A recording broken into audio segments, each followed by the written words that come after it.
Здравей, казвам се Елена. На 18 години бях диагностицирана с поликистози яйчници и 18 години по-късно правя това видео с някои от отговорите на въпросите, които съм имала аз.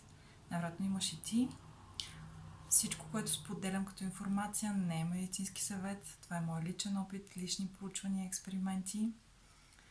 Така че направи си допълнителното проучване, което ти трябва. Ще ти кажа някои от въпросите, на които ще отговоря във видеото, за да знаеш дали въобще си струва да останеш. Това за цял живот ли ми е? Мога ли да имам деца? Мога ли да спра косопада? Мога ли да отслабна? Какво да правя с задържането на вода? Окосмяването около брадата ще спре ли някога? Ще бъда ли нормален човек отново? Така че ако нещо от това ти е интересно, остани до края. Първият въпрос: това за цял живот ли ми е? И да, и не. Това е хронично заболяване, което означава, че симптоматиката остава за цял живот. Колко обаче интензивни са симптомите, зависи от това как се храним, как се движим, спим, какви добавки взимаме, колко редовно ги взимаме. Повечето кратки видеа, които съм направила на канала, обяснява точно тези неща, но накратко. Важно е да се храним с повече протеин в нашия случай, повече мазнини, да намалим въглехидратите, да се опитаме да се храним с месечния ни цикъл в първите 2 седмици, когато ни дойде, да се храним с повече мазнини, с повече мазнини и протеин. Следващите 2 седмици след овулация до цикълът ни, когато сме като зърве и неистово гладни, е не случайно, защото тялото ни има нужда от много повече въглехидрати тогава, за да произведе заедно с магнезий повече прогестерон, който в много случаи на нас ни е по-малък, и това ще ни помогне да нямаме и PMS, да не сме толкова подути и раздразнени, така че е важно да си добавим тогава повече въглехидрати. Втория въпрос: мога ли да отслабна? Той е свързан и с първия. Всичките тези неща, когато ги направим правилно, може да е по-бавно свалянето на килограми, но със сигурност може да отслабнем.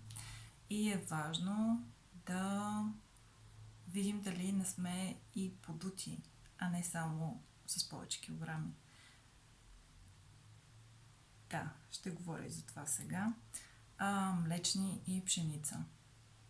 Това са двете хранителни групи, които най-често ни пречат за свалянето на килограмите, защото водят до възпалителни процеси при нас много често. Така че експериментирай, намали ги за 2-3 седмици и виж какво се случва, дали си подпухнала, по-малко подпухнала, дали мерките около корема са намалели. Сама си прецени.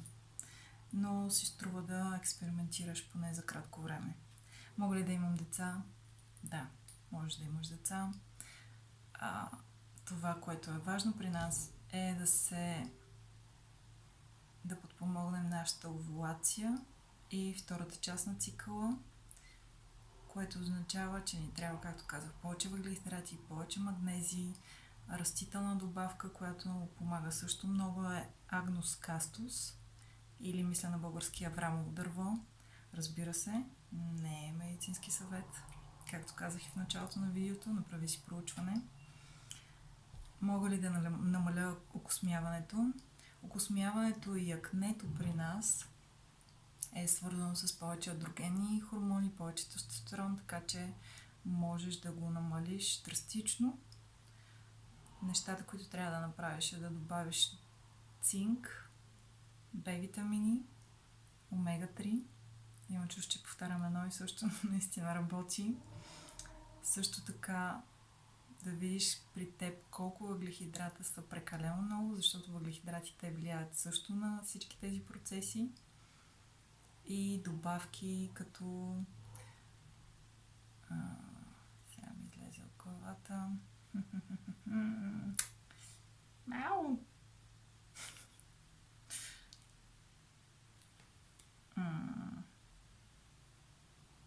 Тиквени семки, Екстракт от тиквени семки, да.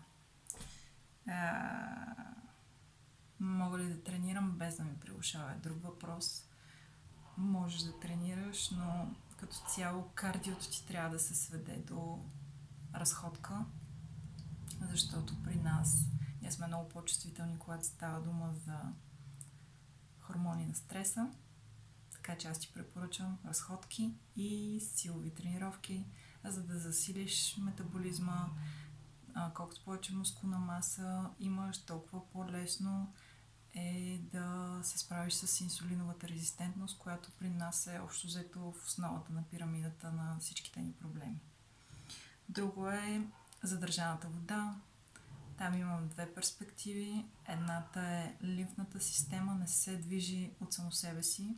Затова като виждаш тези жени, които правят гуаша, масажи, как изглеждат много по-добре, защото те задвижват точно лимфната система и лимфните дренажи. Така че пак е важно разхождането, някакъв тип кардио, но не спринт. И другата перспектива на задържането на вода е възпалителен процес, така че като махнеш млечните и пшеничните, най-вероятно ще подобриш и самото подуване.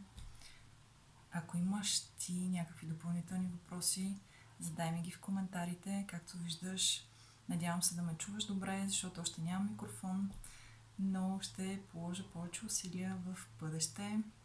Абонирай се, ако си част от нас, жените, които искат да живеят пълноценен живот въпреки заболяването. Чао!